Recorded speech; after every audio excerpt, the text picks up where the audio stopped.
அதில் இருக்கிற வருகின்ற நீர்கள், அது மட்டுமல்ல மேட்டூரிலிருந்து வருகின்ற நீர்கள் அங்கு ஒரு சங்கமாகி அந்த பகுதியிலிருந்து எடுக்கிறாங்க. அதோட அங்கங்க தடுப்பணைகள் கீழே கட்டுறாங்க. அந்த உபரி நீர் வருது பார்த்தீங்களா, ஒரு 6 தடுப்பணை கட்டியிருக்கிறாங்க. இந்த பகுதியிலிருந்து வருது மட்டும் இல்ல, இந்த பகுதி பாசனத்திற்காக பவானி சாகர் அணை பொறுத்த வரைக்கும் ஏற்கனவே பாசன பரப்பு நிர்ணயிக்கப்பட்டிருக்கின்றது. அதுல எந்த ஒரு தண்ணீரும் எடுக்காமல் வெளியிலே வருகின்ற உபரி நீரை இந்த திட்டத்திற்கு பயன்படுத்த வேண்டும் என்ற அடிப்படையில் தான் இந்த அத்திக்கடை அவனாசி முதல் திட்டத்தை நாங்கள் உருவாக்கினோம். இரண்டாவது திட்டம் நீங்க சொல்லுகின்ற மாதிரி இங்கேயே அதுவும் எந்த இடத்தில் தடுப்பணை கட்ட வேண்டும் என்ற ஆய்வெல்லாம் மேற்கொள்ளப்பட்டு, நான் தான் சொல்றேன், டிபிஆர் விரிவான திட்ட அறிக்கை எல்லாம் தயார் செய்யப்பட்டு தயார் நிலையில் இருக்கின்ற பொழுது இந்த ஆட்சி மாற்றம் ஏற்றத்தினால் இப்பொழுது தடை ஏற்பட்டு விட்டது. நிச்சயமாக உங்களுடைய ஆதரவோடு, வேளாண் பெருமக்களுடைய ஆதரவோடு ஆட்சிக்கு வருவோம். அப்பொழுது உங்களுடைய மனக்குறை நீக்கப்படும். நன்றி. மீண்டும் நான் ஒரு நிமிஷம் தான், நான் என்ன கோரிக்கை வைக்கிறேன் என்று சொன்னால், உபரி நீர் வருகிற போது இந்த நெல்லித்துறையில் இருந்து எடுத்து மேட்டுப்பாளையத்துக்கும் பவானி சாகர் கொடுக்கணும். இதோடு முடிச்சுக்கிறேன். அடுத்தது நான் செங்கல் உற்பத்தியாளர் சங்கத்தினுடைய இதை பொறுத்தளவுக்கு உபரி நீர் கிடையாதுங்க ஐயா. இது ஆற்றில் இருந்து தான் நம்ம தடுப்பணை கட்டுறோம். இந்த மேல தடுப்பணை கட்டுறது ஒரே மேல தடுப்பணை கட்டுறது வரைக்கும் ஆற்றில் தான் நம்ம தடுப்பணை கட்டி தான் தண்ணி எடுக்கிறோம். கீழே எல்லாம் அப்படி கிடையாது. இங்க எல்லாம் கால்வாயெல்லாம் போக அதிலிருந்து வெளியேறுகின்ற உபரி நீர் அதைத்தான் சேமித்து வைப்பதற்காகத்தான் 6 தடுப்பணைகள் ஆரம்பிக்கப்பட்டு 3 தடுப்பணைகள் இப்பொழுது முடிவெற்றது. மீண்டும் 3 தடுப்பணைகள் இந்த ஆட்சியாளர்கள் வேண்டுமென்றே திட்டமிட்டு அதனுடைய உயரத்தை குறைச்சி பாருங்க எப்படிலாம் விவசாயிகளை பலி எடுக்கிறாங்கன்னு.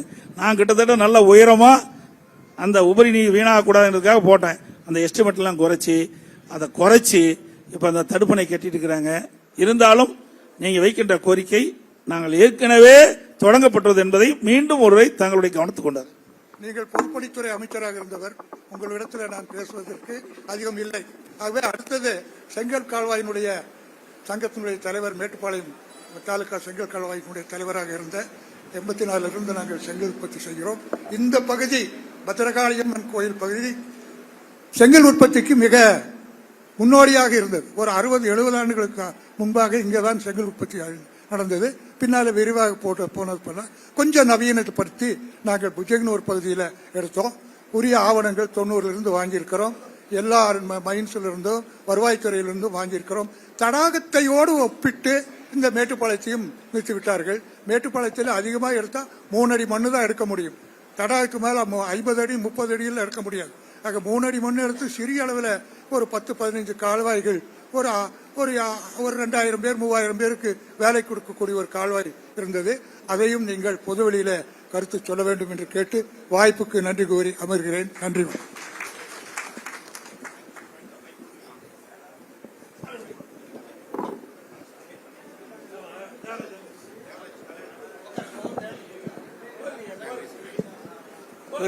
பெருமதிப்புக்குரிய அகில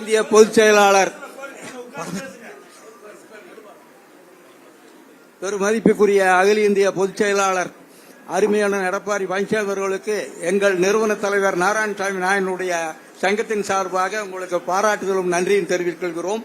எங்கள் மனதில் உள்ளதெல்லாம் நீங்கள் வடித்தெடுத்திருக்கிறீர்கள். நாங்கள் 20 மாவட்டத்தில் இருந்து 2 பேரை தேர்ந்தெடுத்து உங்கள் வீட்டுக்கே வந்தோம். பசுமை சாலையில் சேலம் சுந்தரம் அவர்கள் பொதுச் செயலாளர் அவருடைய தலைமையிலே நீங்கள் எங்களுக்கு மணிமண்டபம் கட்டி கொடுத்தீர்கள். அந்த வையம்பாளையத்துக்கு பஸ் வசதி ஏற்படுத்தி கொடுத்தீர்கள். மனதில் நீங்காத இடம் ஆசியாவிலே மிகப்பெரிய கால்நடை சந்தை ஆராய்ச்சி நிலையம் உருவாக்கினீர்கள்.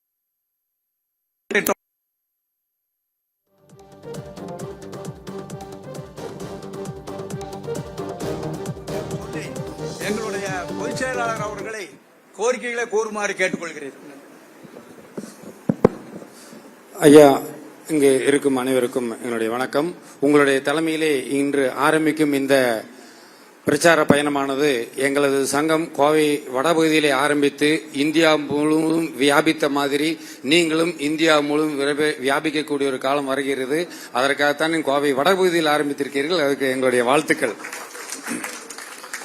அத்திக்கடவு திட்டத்தை பற்றி ஏற்கனவே பேசிவிட்டார்கள்.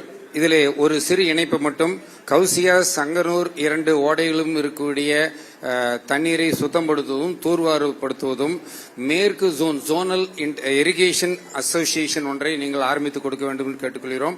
கோவை மாவட்டத்தில் அதிகமான பாசன வசதிகள் இல்லை. ஆனால் தண்ணீரை மறுசுழற்சி செய்து பாசனம் செய்யக்கூடிய அதற்காக ஒரு இரிகேஷன் அசோசியேஷன் நீங்க ஆரம்பித்து தர வேண்டும் என்று கேட்டுக்கொள்கிறோம். அடுத்தது இங்க இருக்கக்கூடிய மிகப்பெரிய பிரச்சனை அனைவரும் மனதில் இருக்கிறது வனவிலங்குகள் பிரச்சனை. அதற்கு நாங்கள் மாறுபட்ட விதமான ஒரு தீர்வை முன்னிருந்து சொல்லிக் கொண்டு வந்திருக்கிறோம். நீலகிரியில் மேற்கு தொடர்ச்சி மலையில் இருக்கக்கூடிய 67,000 ஏக்கர் செக்ஷன் 17 பூமிகளை எடுத்து அதில் வனப்பகுதியை விரிவாக்கம் செய்தால் வனவிலங்குகள் வாழ வழிவகுக்கும் என்று நாங்கள் கூறியிருந்தோம். ஆட்சியில் இருப்பவர்களுக்கு இருந்த பிரச்சனை எங்களுக்கு தெரியும். அங்கிருக்க வேலையாட்களுக்கு என்ன வழி செய்வது என்று கேட்கப்பட்டது.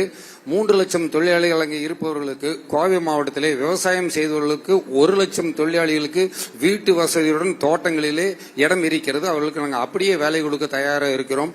அங்கு அவங்க சம்பாதிக்க விட அதிகமான சம்பளத்தை இங்க கொடுக்க முடியும் விவசாயிகளால். 2 லட்சம் தொழிலாளர்கள் அங்கு இருப்பவர்களை கோயம்புத்தூர் நிறுவனம் 3 லட்சம் தொழிலாளிகள் வேண்டும் என்று கேட்டுக்கொண்டு இருக்கிறார்கள். எனவே மலையிலிருந்து அந்த மலைத்தோட்ட தொழிலாளர்கள் கீழே வரும்பொழுது அவர்களுக்கு வீட்டு வசதியும் வேலை வசதியும் இருக்கிறது என்ற காரணத்தினால் செக்ஷன் 17 பூமிகளை எடுத்து வனவிலங்குகள் பிரச்சனை நிரந்தர தீர்வு காண வேண்டும் என்று கேட்டுக்கொள்கிறோம். அடுத்தது ஆர்கானிக் சர்டிபிகேஷன். நீலகிரி மலையிலிருந்து வருகின்ற தண்ணி தான் இங்கு 3-4 மாவட்டங்களுக்கு உபயோகமாகிறது. மக்கள் குடிவதற்கும் பாசனத்துக்கும் அதுதான் இருக்கிறது. அதை உடனடியாக நாம் ஆர்கானிக் பகுதியாக அறிவிக்க வாழ்நாளும் தரமும் உயரும் என்கின்ற 2வது கருத்தை கொடுக்கிறோம். இறுதியாக மிக பிரச்சனையாக இருக்கக்கூடிய Mahatma Gandhi national rural employment ஸ்கீம்ல நாங்கள் அது வெற்றி பெற குறுக்கிட விரும்பவில்லை. ஆனால் ஒரே ஒரு சிறு மாறுதல், வேலை கொடுக்கிறோம் போட்டு கொடுக்கிறோம். அந்த 200 நாள் வேலை செய்தவர்களுக்கு 100 நாள் நீங்கள் வேலை கிடைத்ததாகவும் எங்களுக்கு 200 நாள் ஆட்கள் கிடைத்ததாகவும் எதிர்காலத்தில் கொண்டு வர வேண்டும் என்று கேட்டுக்கொண்டு எங்களுடைய கோரிக்கைகள் இந்த 2 தொகுதிக்குமான 35 கோரிக்கைகள் இந்த 2 தொகுதிக்கு மட்டும் கொடுத்திருக்கிறோம். நாங்கள் கவனிக்க நீங்கள் நல்லது செய்ய வேண்டும் என்று கேட்டுக்கொள்கிறோம். வாழ்த்துக்கள், வணக்கங்கள், வெற்றி பெற வாழ்த்துக்கள்.